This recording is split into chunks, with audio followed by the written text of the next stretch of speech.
So I want to address a question real quick. Why study music theory? It's been my experience over the past 35 years of being a musician that those who haven't studied music theory, for the most part, um, tend to be real judgmental against those who do. You know, they make up all sorts of reasons and excuses why they don't need to know music theory. What do we mean when we say music theory? What does that mean? It's simply the language of music. It's understanding how chords relate to each other within a key. It's understanding the different elements of keys, like the sharps and the flats, that give them different tonalities. It's understanding like the difference between major and minor and dominant tonalities, suspended, you know. It's simply language to help us understand the sounds that we're making with music.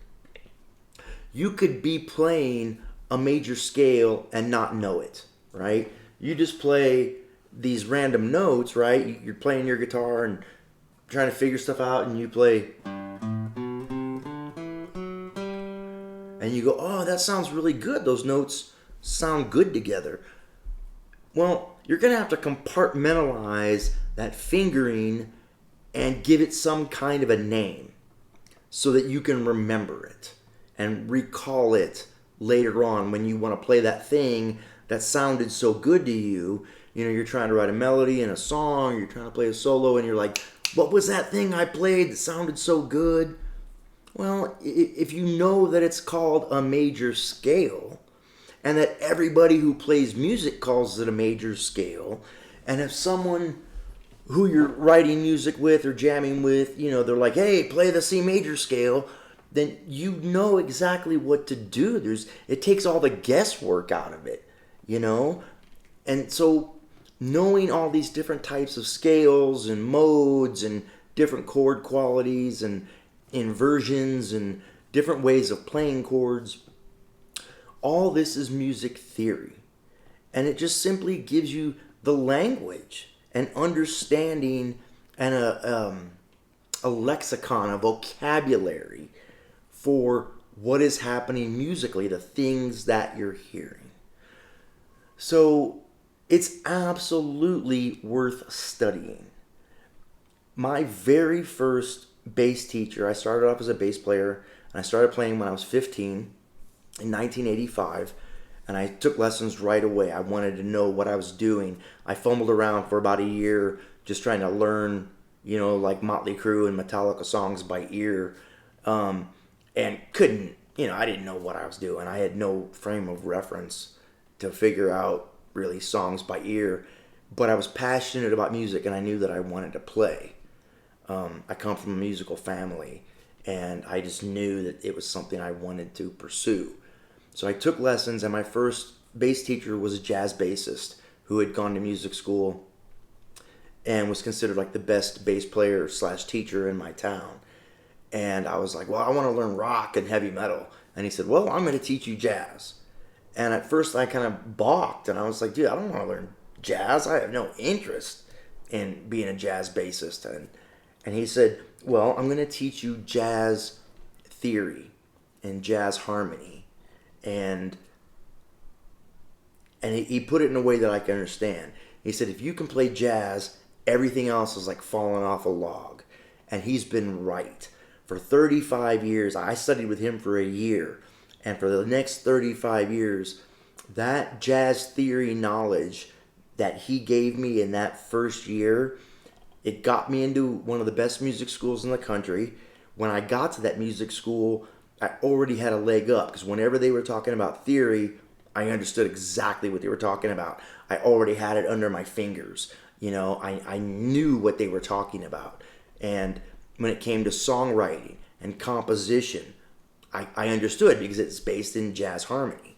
So you have two types of kind of theory, classical and jazz. They're exactly the same in an essence. A major chord's a major chord, a two chord's a two chord, etc., etc. They just, the rhythms are different, the melodies are different. I don't even pretend to know anything about classical music. It's so far out of my wheelhouse. But understanding jazz harmony and jazz theory has allowed me to, I played in a stoner rock band and made a record with a really famous producer and toured Europe.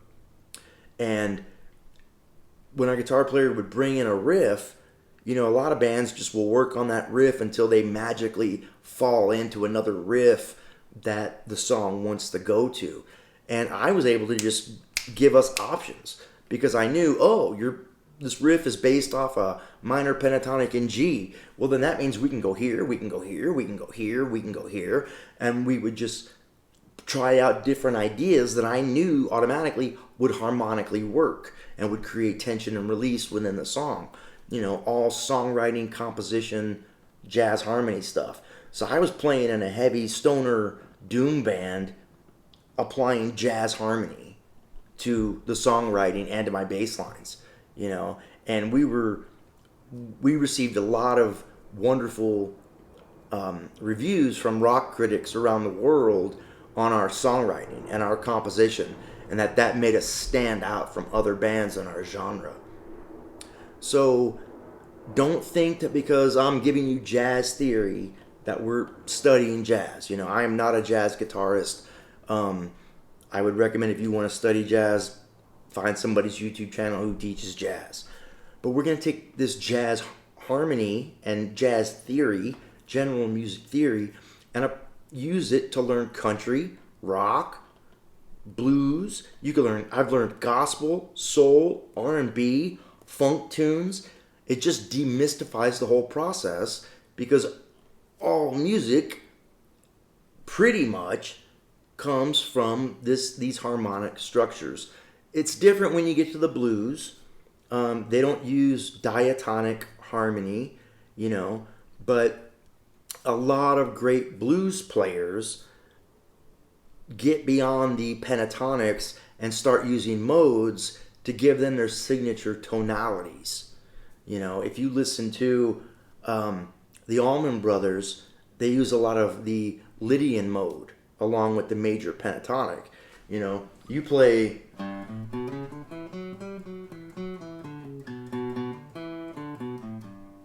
and you start getting into that southern rock kind of territory. Carlos Santana would mix his minor pentatonics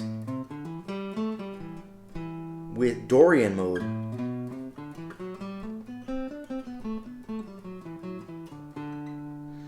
So, you can switch between this like real rock sound, blues sound of a pentatonic and a more refined, more specific tonality of a mode. A lot of your favorite players have a strong concept of modes and know how to use them, even though they're rock or blues players. So I hope I've convinced you enough to stick with this. I'm about to post some lessons on, chord relationships in major keys, using the relative minor for songwriting, the modes, arpeggios, the nuts and bolts of music, and its music theory. So I encourage you to stick with it, delve into it, get it under your fingers, get it in your ears. It will help you the rest of your life pursuing music. It will really unlock the fretboard and unlock the instrument and help you to be able to express yourself, which is what this is all about.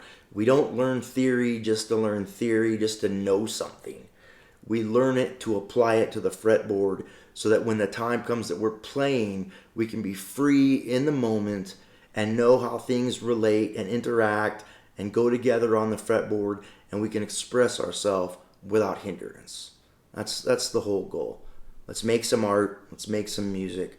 Let's have some fun. Thanks for coming by.